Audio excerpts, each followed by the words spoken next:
it is what it is. You know, we talk about overcoming objections, and a lot of times we don't know exactly what those objections will be.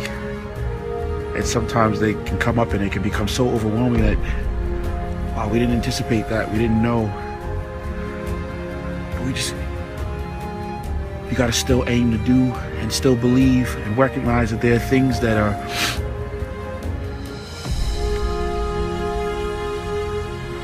it's always worth it to do your best and to believe in something and to work towards the attainment of the goal. And if it is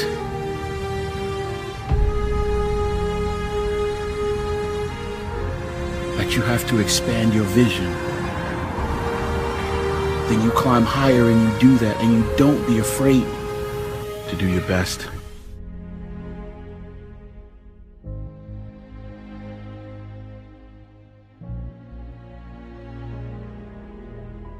There are times in life we feel like we're going in circles. We're doing the right thing, but not making much progress. We don't see anything changing. It's easy to lose our passion and get discouraged. But one test we all have to pass is being faithful when nothing new is happening. We're just going to work, raising children, coming home, doing the same thing again. It's easy to be our best when we're getting good breaks. Things are falling into place. That doesn't take much faith.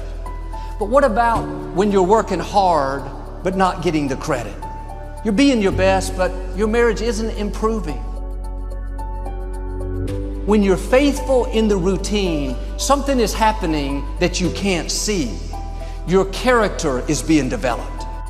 And the routineness of life is not exciting, but it is necessary. You won't become all you were created to be without being your best when it's mundane. Being excellent, having a good attitude when it's just another ordinary day. Nothing exciting is happening. You're just singing in the choir another Sunday, going to work with a smile another week, doing the right thing with a good attitude another month. You could see it as boring. When is this going to change? But you understand this principle, you're being prepared. When you're faithful in average days, then you will see exceptional days. But sometimes we're frustrated because we know we have more in us, but we're not seeing it happen. We don't understand why we're not making progress. Be faithful in the routine. What's in your future is going to be more rewarding, more exciting than anything you've imagined. Now, I'm challenging you to stay faithful in the routine.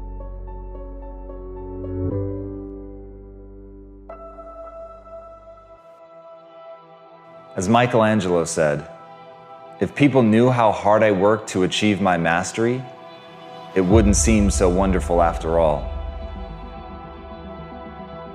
And that's the thing about getting great. That's the thing about being an artist of such caliber that you're remembered for hundreds of years after your death. It is back-breaking work. It is a blinding amount of effort. It isn't about natural talent. That myth that some people are born with something that we celebrate so much is just that, a myth. You're born a lump of flesh. You can't hold your own head up. You may have predispositions, but that is a long way from actually crafting your ability until the point where it looks like magic. And that's the beauty of artistry, isn't it? That it's so unbelievable that you're more willing to believe that it was God-given, that they were anointed with it, than that they just worked their ass off. But the truth is, every one of the greats, no matter how much natural talent they were born with, they're remembered because they worked. They are remembered because they did so much work. Because in that work is hardship. In that work is difficulty. In that work is unbearable adversity. But it's in that adversity that the magic happens. And as Victor Hugo said, adversity makes men. Prosperity makes monsters. So I know right now you wish you'd been born with some talent. You wish that all those dreams that you had, they were yours for the taking, that you didn't have to put blood, sweat, and tears into it, that somebody would hand you at least something in the beginning, that they would give you some start, some spark. That's where the monster's created. If you really want to get hard, if you really want to get tough, if you want to get great, if you want to be unfucking touchable because no one can bend or break your vision of yourself, then you have to suffer. That's the way of the world. And as Florence Nightingale said, I attribute my success to this: I never gave or took any excuse. And that's the secret.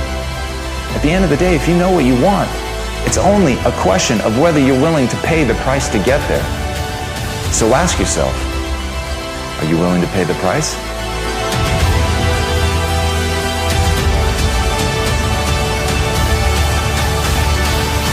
I want to talk to you today about staying committed. We all have opportunities to give up on what we're believing for, walk away from an uncomfortable situation, slack off, not be our best. But if you're going to reach your highest potential, you have to stay committed. You can't be moved by what's not working out, give up on a child because he's not doing what he should, slack off at work because you're not being treated right.